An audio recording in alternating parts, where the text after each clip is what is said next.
We have our grand finalists here, TSM's Karrigan. I mean, broken two curses actually, as Device has said before.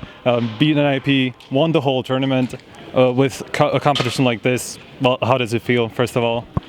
It's just, I can't really tell how it feels. For me, it's the biggest win, even from 1.6 or everything. Just like the feelings I had the second we just won that eco round. It was like, I asked my team, should we take a timeout? No, they said we take one more eco. I said, let's just gamble on something in the end, and then suddenly just kills flying around, and then it's just ending. It was getting close in the end, so it's like the pressure was starting to get to us, but sitting here now, being the finalists, winning 2-1 in the best of 5, it was amazing feeling. It's like, can't really express it. So you've already touched on it. This is your biggest win since 1.6, and even with that combined. But you've been with the team for half a year now almost. And how do you think you have impacted the team in terms of like getting them into that winning mindset, basically? Because everyone from the team isn't used to winning, really.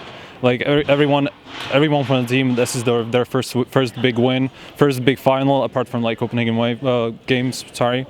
So how do you think you have impacted the team in this area? I mean, I said from day one, I'm not going to touch the CT side at all. It's like, for me, the best CT side team in the world. The team play, the rotations, the aiming, all that combined, the roles.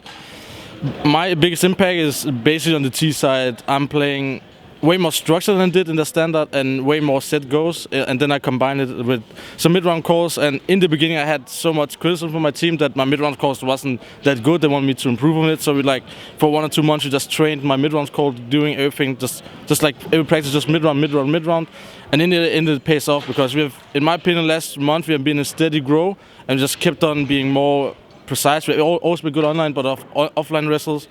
3 times 16-14 lost for Virtus.pro. It was very hard for us, and then we started to think about how can we do it. We think about the pressures not to get to us, and then we were trying different things. I don't want to like tell the official fans, because it can be used against us in the end. So we're just trying to keep the pressure on us and just cope with it, basically. What do you think about the meta right now? That is basically you need 5 of skilled players. You can't have that like the excuse for being an in-game leader. Obviously, you have been contributing to the team frag-wise a lot. You have been top fragging a lot. Especially on that Mirage game, you had multiple 3Ks, 4Ks, actually winning rounds by yourself almost. So what do you think about the meta right now? Why do you think that is that you need 5 skilled guys to be able to win tournaments?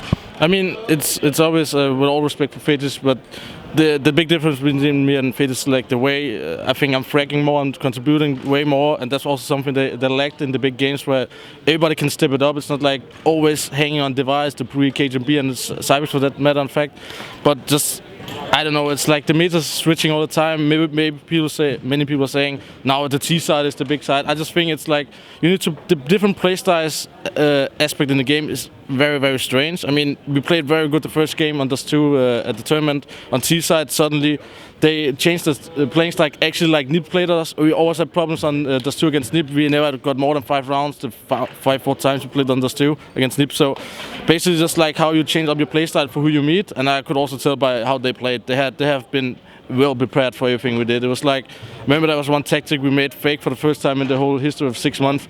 And they just directly were 5 guys on A, and I'm sure the Pronax and Dilwalk were saying they are making the A tactic now, and it was on Mirage basically a big fake. And you just have to come up with those small tricks in this big mind games, especially when you're playing the same team more times at the tournament. So let's get into the grand final itself now. How were you feeling about Vito? Because while we were talking just before the backstage, basically, that you were really satisfied with Mirage. While a lot of people would say it was a stupid call, obviously not now that you've actually won it. But yeah, how did you feel about Vito? First of all, there was a miscommunication in the day 1 or day 2 how the Vito actually was, and then they changed it 5 minutes before the Vito and how it actually is supposed to be. So I prepared other maps at home. I thought we had to pick first and third map, obviously, but it was the other way around. In the end, then I already prepared Mirage because I thought they eventually would pick us the first game, but they decided to go for Inferno. Basically, they didn't even want to pick it now. I was a little surprised they went for Mirage, but I think they were scared of our Inferno T-side, especially also the game against Nip. And online, basically, we haven't lost to Mirage. I can be wrong, but I'm sure this is the 5th time playing Mirage against Fnatic and 5th time we're winning since I joined, since MLG when we won that overtime Mirage. So. Again, it's coming to the play style. Again, we're starting good off as amazing T side, if I recall. Or we were having amazing C side, I guess. We had a bad comeback, and then actually we got 70 rounds straight. So it was like we played very well, and everything was just going to piece for us. And of course, my teammates Device to cater me all playing amazing those games. And who's saying Device can't play in big games? He just showed big up on overpass, and in the map that was very important, because if you get to the last map, everything can basically happen. Even though we won on Inferno, that's like Fnatic's best map. You're saying so. So on Mirage, you already talked about that, but it was 7-1. Then you won 14 straight rounds. So what happened after that 7-1? How did the communication work? Like, was there any like doubt that you could come back into the match from Mirage? I mean, there was like we lost so many stupid rounds to begin with. I think we lost the pistol round. We shouldn't lose 1 and 2, I guess. The way second round after, Flusher winning 1 and 2, we also shouldn't win. So it's like we all just like pressing, come on guys, and you can just feel the pressure starting to get to people, I think. Then finally get this breakthrough, Device getting a sick orb round where we actually have a low buy. Then we drop off, get playing 3 with different orbs, playing style everywhere. And basically just the rounds kept on rolling. And when we get to the T side, I was convinced with the pistol that we're able to now build. I had a perfect game plan for Fnatic to that match. I all prepared for 1 week, so if it came to Mirage. So basically it just turned out to be good to play Mirage, especially on the T side. Well, your players are steadily getting to that point where they're actually getting to be one of the best at their roles specifically. For example, Sipnex is right now is probably, at least somebody made that point, that he's probably like the top 3 support player. I think it was Sadokist saying that on Twitter, and he's obviously like probably one of the best clutchers in the world right now. So why do you think he was able to get to that point over the last year? I mean, he also had some bad periods lately. He hadn't played that well, and we just knew like when Superstar also stepped up this game, we were all playing very good. Then we just knew it's gonna happen at one point, because everybody is gonna have a period, 1, 2, 3 months where they just like don't feel for it. It doesn't cope, and the roles division a bit different. So in the end, I just knew Superstar would do it, and he turned big up on us too. That we actually could get into the rhythm, and feeling we could actually win some rounds.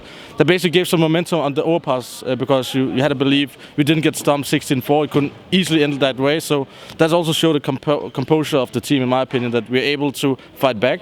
Something, in my opinion, that lacked back in the days. So maybe that's also something that have evolved in the last few months. How to play more YOLO style, you can say, actually, more freedom when you're behind, because there's no pressure on you to win the game.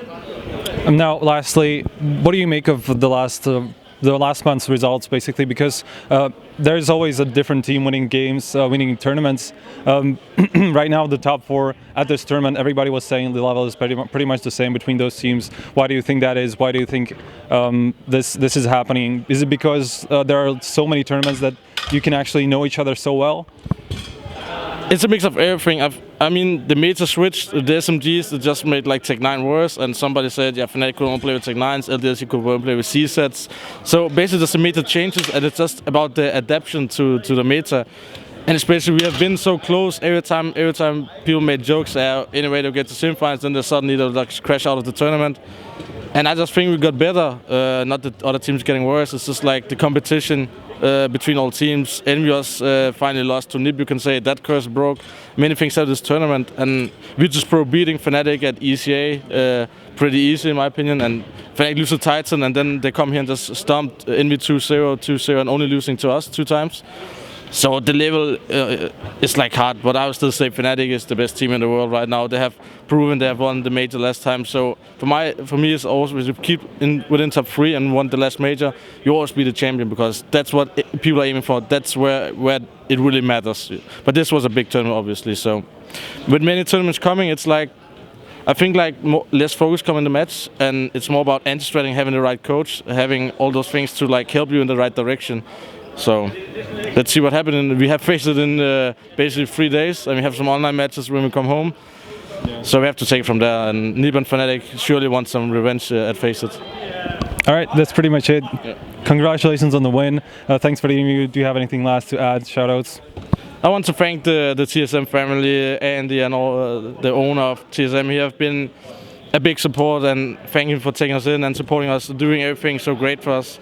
And of course all the team sponsors, my friends, my teammates for believing in me, for taking me in a position where everybody laughed at them that I was a bot. And then lately my friends, my parents looking at home supporting me, and then my wonderful girlfriend.